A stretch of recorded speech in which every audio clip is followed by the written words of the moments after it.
Can you recruit in any industry?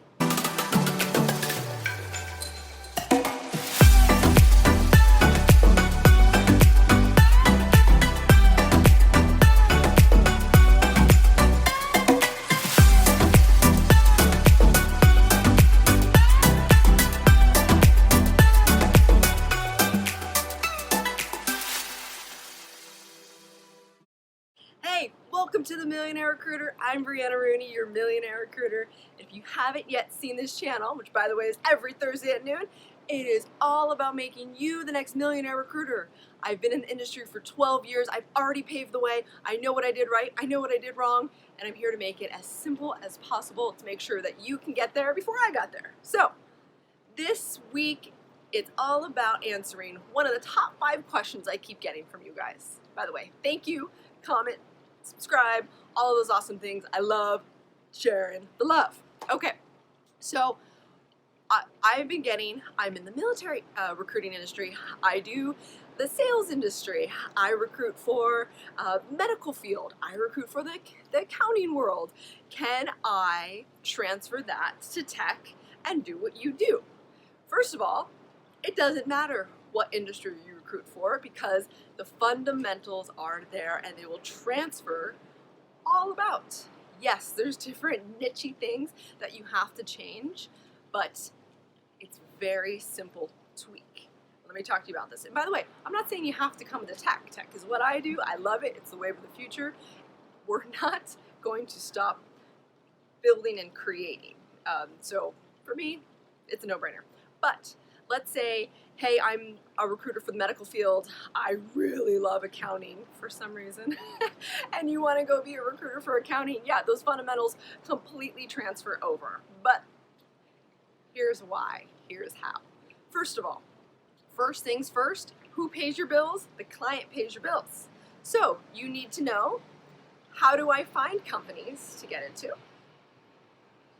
That's the same, right?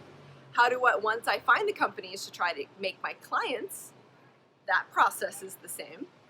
How do I get candidates? The same way you got candidates before. Now maybe slightly different depending on the industry. I'm very LinkedIn focused. Other industries are maybe they're on the job boards. They're already looking at people that are already posting their resumes. I don't know. I can't say for sure. Like we have someone who's doing military recruiting. That's a totally different ballgame as far as where you're finding the people. That's more of an in-person thing. I'm in tech.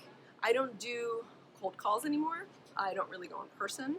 I do all cold emails. But then again, my emails aren't cold. They're warm and fuzzy. But that's a science. That's something you have to learn how to do, and that's part of the fundamentals.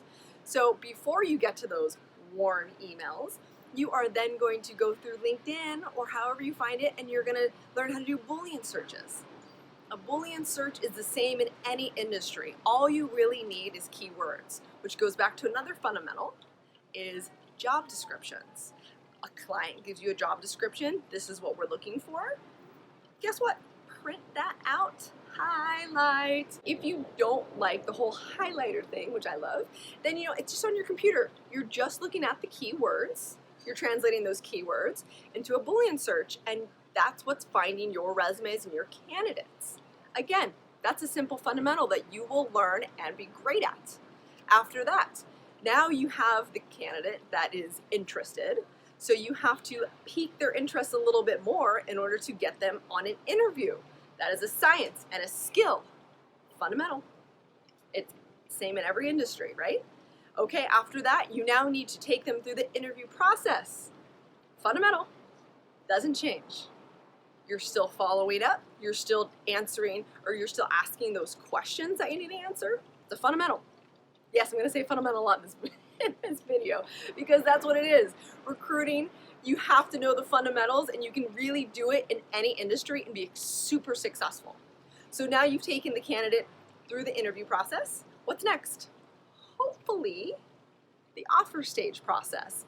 Now, don't you think that negotiating someone's offer is the same in any industry? Yeah, maybe some industries are easier than others, but essentially it's the same exact thing. Numbers are numbers, people are people. There's a lot of moving parts and something you need to learn as your fundamentals. And then after that, this is obviously the most fun, right? is when you're doing a close.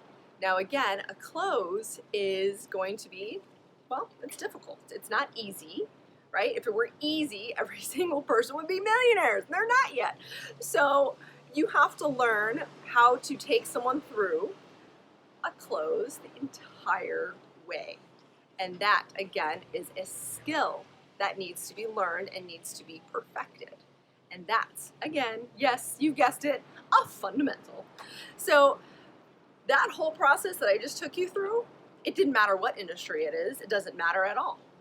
The keywords change, the people change, the lingo changes a little bit, which is, again, just kind of a different way to say keywords. But that, again, essentially is all you need to know, and you can do it in any single industry. So I've had people pick their industry based off of what they already know, and they think it's a lot easier. I don't know how I feel about that. I have always wanted to take an engineer and make them a recruiter, and because I think that they already know the lingo, they have the connections, and it's a very easy transition. Well, what's funny is I've been seeing a lot of engineers, honestly, 2 just last week, contacted me and goes, hey, I'm an engineer and I want to be a recruiter. I think what you guys do is really cool, and I just think that I would enjoy it a lot more. And I'm like, oh, amazing. But the problems that they're encountering is something that you, as someone that doesn't know anything about the industry, will never encounter. We're not thinking too much. We're not putting too much emphasis on certain details on resumes, because they might be great as an engineer and understand the lingo, but they don't understand what a good resume is, because I bet you anything I've fixed their resume before. And that's what happens, and that's the truth.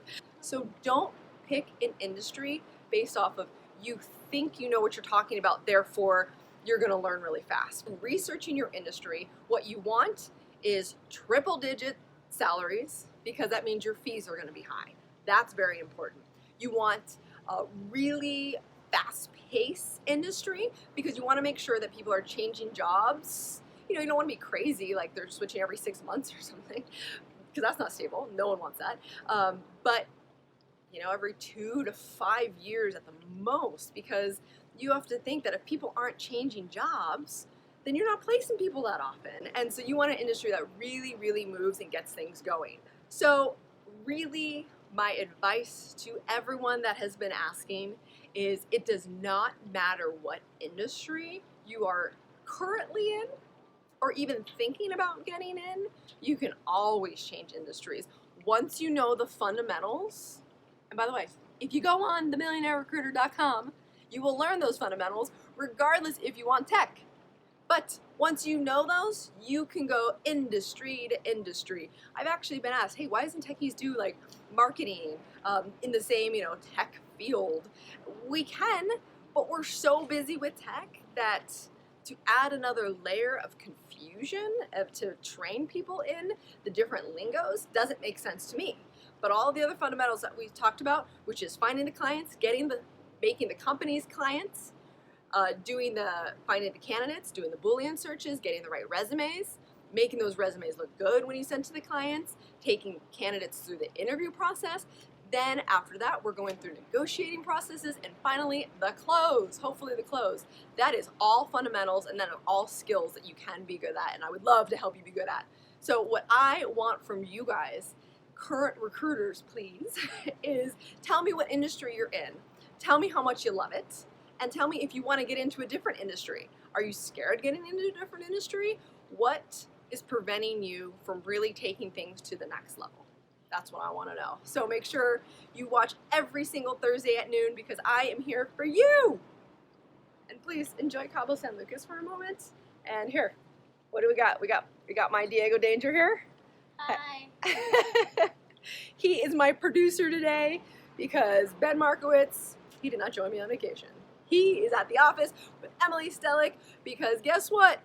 We are opening up our 3rd office on Monday, so I guess I got to get back.